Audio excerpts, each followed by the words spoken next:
Arkadaşlar merhabalar. Hepinizi sevgi ve saygıyla selamlıyorum. Önceki videolarımızda sizlere arının beslemesiyle ilgili kullanılan kek ve şurup türü materyallerin hem üretim hem de kullanım şekillerini kısım kısım göstermiş idik. Arı beslemesiyle ilgili özellikle doğada polenin az olduğu dönemlerde polen kekinin nasıl yapıldığını, arının ihtiyaç duyduğu diğer malzemeleri de katmak suretiyle ballı polen kekinin nasıl yapıldığını, nasıl kullanıldığını göstermiş idik. Diğer taraftan yine dönemsel olarak gerek ana arının yavrulama hızını artırmak, gerekse de arıların enerji ihtiyacını karşılamak babında şekerli şurup veya keklerin nasıl yapılacağını anlatmış idik. Şimdi arkadaşlar bahsettiğimiz üzere özellikle şekerle yapılan, su oranı yüksek, şeker oranı düşük olan şurup karışımından su oranı en az, şeker oranı en fazla olan fondon şekerine ulaşıncaya kadar ki o katılaşma döneminde bu şekerli besleme, enerji için yaptığımız bu şekerli beslemenin hava sıcaklıklarına bağlı olduğunu belirtmiş idik. Hava sıcaklıklarının çok yüksek olduğu dönemlerde nispeten su oranının daha fazla, şeker oranının daha düşük. Şöyle 30 derecelerin üzerinde olduğu dönemlerde şeker su oranının bir şeker bir su şeklinde, ısıların şöyle 22 ila 30 derece arasında olduğu dönemlerde 2 şeker bir su ile daha koyu bir şurup olarak ve ısıların da 22 derecenin altında ama 16 derecenin üstünde gibi derecelerde olduğu dönemlerde buralarda da nispeten 2,5 ya da 3 şekere karşılığında 1 su gibi hızlı karıştırıcılarla karıştırmak suretiyle, şurup yapmak suretiyle arılarımıza verip arılarımızın enerji ihtiyacının karşılanması gerektiğini söylemiştik. Uygulamalarda da size göstermiş idik. Geceleri arının salkıma girmeye zorlandığı, hava sıcaklıklarının nispeten geceleri 5-7 derecelere düştüğü, gündüzleri de maksimum şöyle 18-20 derecelere kadar çıkabildiği dönemlerde biraz daha bir katılaştırma yapmamız gerekiyor. İşte böyle dönemlerde fondon şekerine doğru yavaş yavaş ilerleyeceğiz ama fondon şekeri ile 3'e 1 şurup arasındaki bir diğer kullandığım üründe pudra şekeri ile yaptığım yarı fondon şekeri gibi bir ürün arkadaşlar. Şimdi onu sizlere göstereceğim. Normalde fondon şekeri yaparken pancar şekerinden, fakat bu yarı fondon şekeri keki gibi yaptığımız üründe ise bunun pudrasını kullanıyoruz arkadaşlar. Tıpkı polenli kekte kullandığımız gibi pancar şekerini çektirerek pudra haline getiriyoruz ve bunu yarı fondon şekeri haline getiriyoruz. Normalde sofra şekeri ile birlikte yaptığımız fondon kekinde suyun içerisinde tamamen eriyik haline getirip daha sonra soğutmaya çevirmek suretiyle keki elde ederken, yani yüksek ısılara doğru çıkartırken, pudra şekerinde buna gerek kalmıyor arkadaşlar. Şöyle 50-60 derecelerde neredeyse suda tamamen eriyik haline geliyor. Sonra soğutma işlemine getirdiğiniz zaman tekrar kek haline geliyor ve kek haline geldiğimizde de onu paketleyip arılarımıza vermiş oluyoruz. Normalde hacim olarak pudra şekeri daha fazla olmasına rağmen ağırlık olarak tane şekeri daha ağırdır arkadaşlar. Dolayısıyla burada pudra şekerinde her ne kadar hacim olarak daha fazla kullanıyor olsak da oransal olarak şeker oranı normal şekerle yapılan fondon kekinden daha az oluyor arkadaşlar. Arkadaşlar hava sıcaklıklarının gündüz 18-20 derecelere, geceleri de 5 ila 7 derecelere geldiği durumlarda, yani böyle bir artık tam kış moduna girdik gireceğiz gibi dönemlerde tam fondon keki olmasa da gene şurupla fondon keki arası olan pudra şekeriyle yapılmakta olan fondon kekini tercih ediyorum. Onun şimdi nasıl yapıldığını size göstereceğim. Bundan sonra artık hava sıcaklıkları arının tamamen salkıma girmesini gerektirdiği durumlarda, yani ortalama ısıların 15-16 derecelerin altına düştüğü, geceleri de 0, -2 gibi derecelere düştüğü durumlarda O zaman artık tamamen fondon keki yaparak arılarımıza vermemiz gerekiyor arkadaşlar. Yani özetle sıralamayı şöyle yaparsak, mevsimin en sıcak döneminde şekerle yapacağımız beslemede birebir şurupla başlayıp mevsimin en soğuk döneminde şekerle yapacağımız beslemede en katı hali olan normal sofra şekeriyle yapılmış fondon kekini kullanıyoruz arkadaşlar. Kademe kademe olarak ısılar düştükçe 1'e 1, 2'ye 1, 3'e 1, 4'e 1 oranına karşılık gelir. Pudra ile yapılmış olan ve en sonda en katı hali olan 5'e 1 fondon keki şeklinde kullanıyoruz arkadaşlar. Toz şeker kullandığımızda 850 gram. Arkadaşlar aynı ölçekte pudra şekeri kullandığımızda ise 650 grama karşılık geliyor.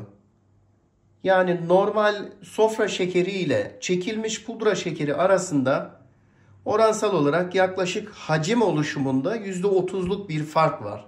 Bu şu anlama geliyor arkadaşlar. Yani siz yaklaşık 5'e 1 oranında toz şekerle yapacağınız bir kek karşılığında yaklaşık 6,5-7'ye 1 oranında gibi toz pudra ile su karışımı yaparsanız aynı kıvamı elde edersiniz anlamına geliyor. Tabii biz biraz daha cıvık bir kıvam istediğimiz için pudra şekerinde 6,5-7'ye değil de 6'ya 1 gibi bir oran kullanacağız. Toz şekerinde ise 5'e 1 nispetinde bir oran kullanacağız arkadaşlar. Arkadaşlar her ne kadar pudra şekeriyle yapacağımız bu fondon kekimizde ölçek yine aynı ölçek olsa da çekilmiş pudra halindeyken ağırlık olarak daha az oluyor. Dolayısıyla pudra şekerinde kullanacağımız 6'ya 1 ölçek aslında normal şekerle kullanacağımız 4'e 1 ölçeğe karşılık geliyor. Kafanız karışmasın. Siz yani 6'ya 1 pudrada kullandığınızda şekerle kullandığınız 4'e 1'e karşılık gelir arkadaşlar. Şekerle yaptığınızda 4'e 1 kullandığınızın karşılığı pudrada yaptığınızın 6'ya 1'idir arkadaşlar. Evet arkadaşlar, önce sofra şekerimizle toz şekerle yapacağımız fondon kekini bir göstereceğim size. Şöyle birinci ölçeğimiz arkadaşlar.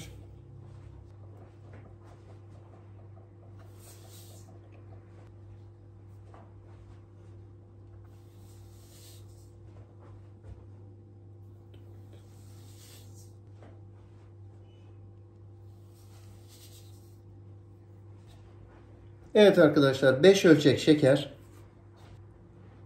1 ölçek su.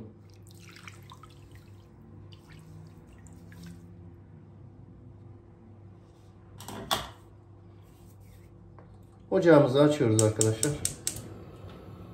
Harlı yüksek ateşte.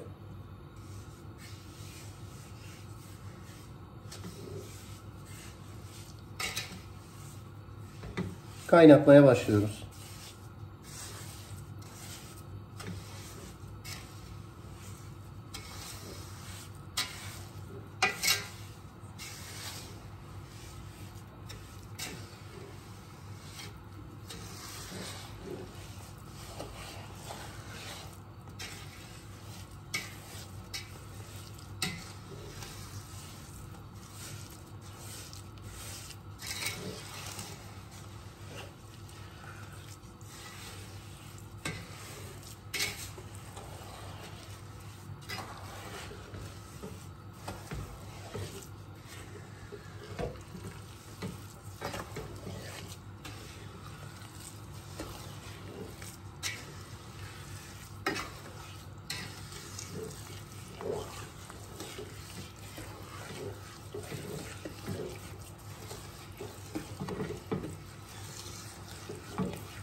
Sürekli karıştırıyoruz arkadaşlar. Bu şekilde sürekli karıştırıyoruz.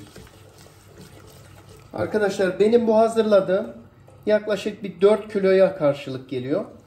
4 kiloluk bir uygulamada tam bir yarım limonu sıkmıyoruz. Biraz daha az. Yarım limondan biraz daha az limon sıkıyoruz arkadaşlar.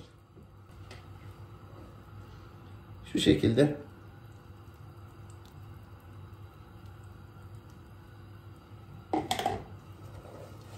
Karıştırmaya devam ediyoruz arkadaşlar. Limonu fazla katarsanız cıvıklığı artırırsınız arkadaşlar. Hiç katmazsanız da aslında çabuk kıvama gelir. Fakat onun da soğuduktan sonra hamura gelirkenki eziyeti biraz daha fazla olur size arkadaşlar. Ayrıca limonun, kekin daha uzun dönemli dayanıklılığında da faydası var arkadaşlar. Evet, şu şekilde karıştırmaya devam ediyoruz. Şeker tanelerimiz tamamen erimesi lazım arkadaşlar.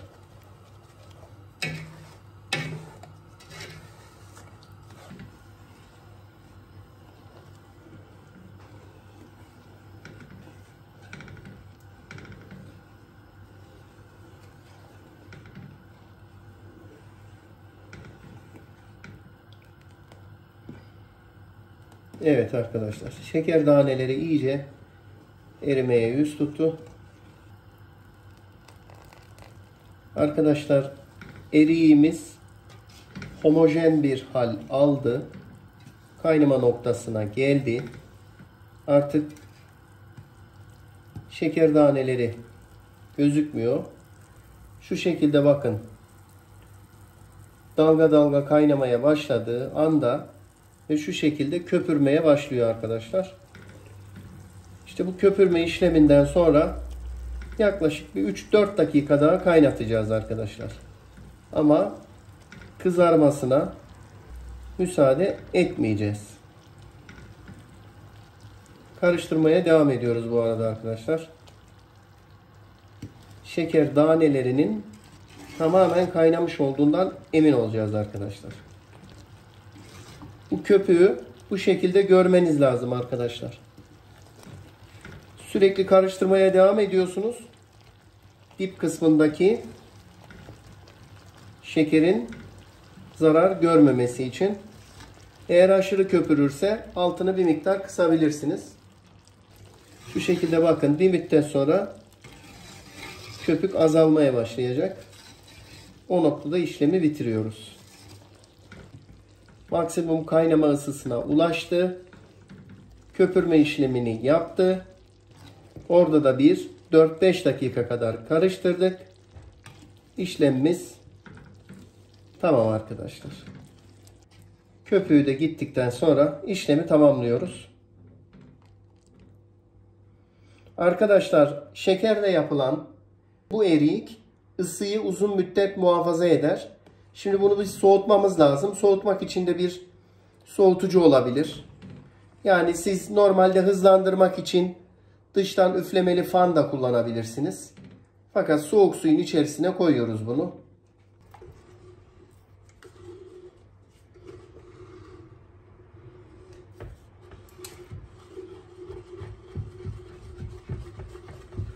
Arkadaşlar, şu şekilde bir soğuk kabın içerisine aldığımız eriğimizi elden geldiğince, olabildiğince hızlı şekilde karıştıracağız.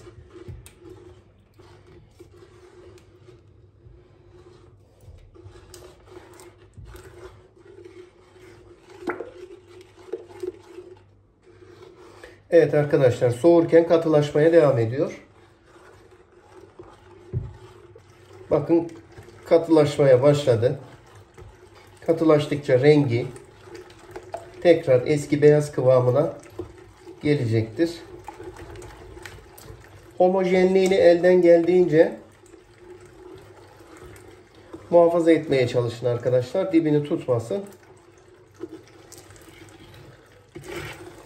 Tabii katılaştıkça biraz daha yorucu bir hal alacaktır. Evet.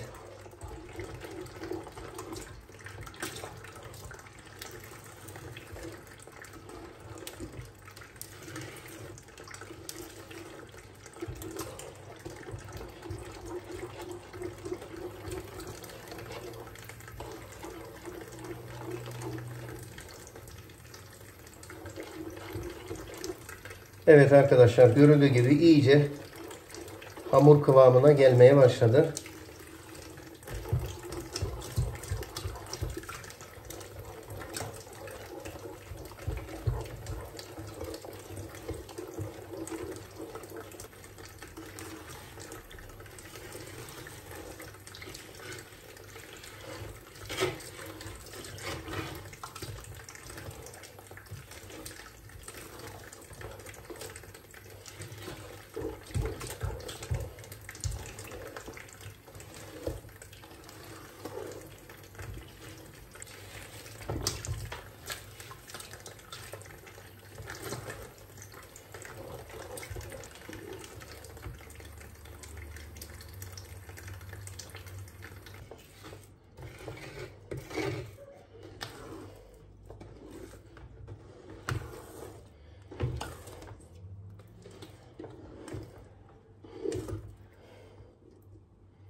Arkadaşlar, fondant kekimiz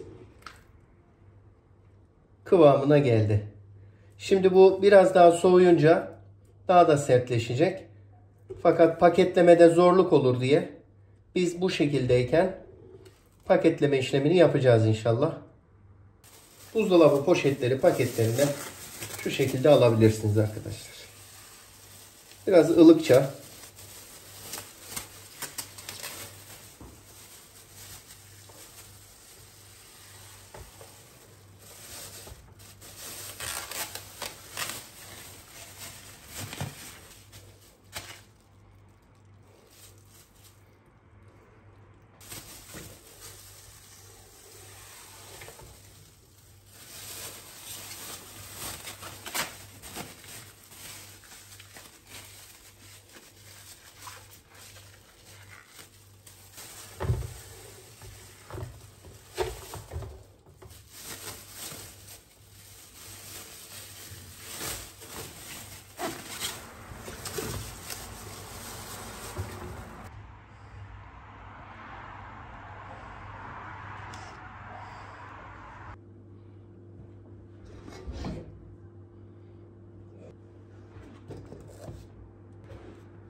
Arkadaşlar, ölçeğimiz 6 ölçek pudra şekerine 1 ölçek su ekliyoruz. Kaynar ateşte ısıtıyoruz arkadaşlar.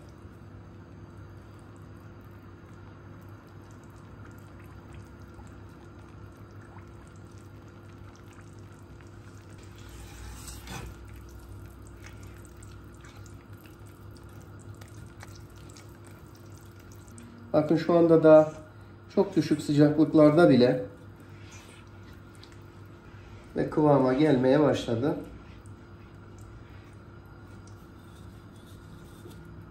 Pudra partiküllerinden de erimedik bir şey bırakmamak lazım.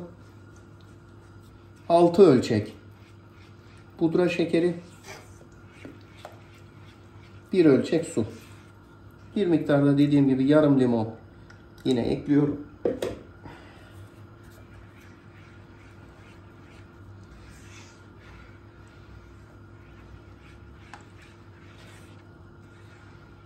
Karıştırmaya devam ediyoruz arkadaşlar. Evet, şu anda yaklaşık 60 derecelere kadar geldi. Tamamen kaynama derecesine çıkarmaya gerek yok arkadaşlar.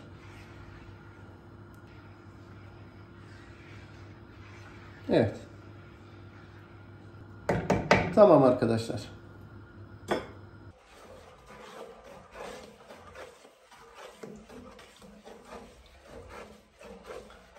Arkadaşlar, karıştırarak soğutma işlemine devam ediyoruz.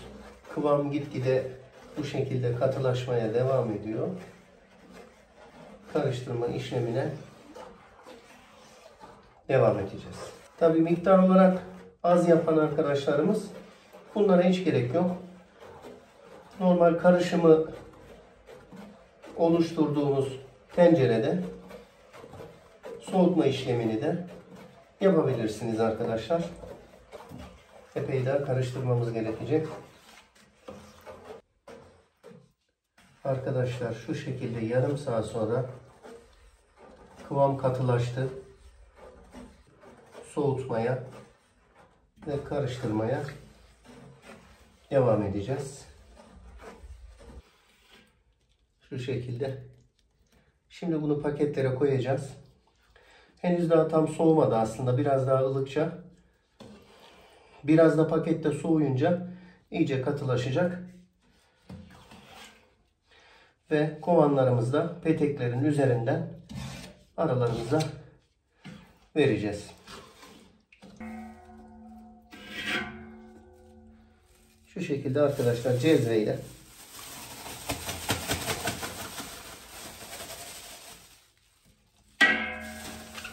paketlememizi yapıyoruz.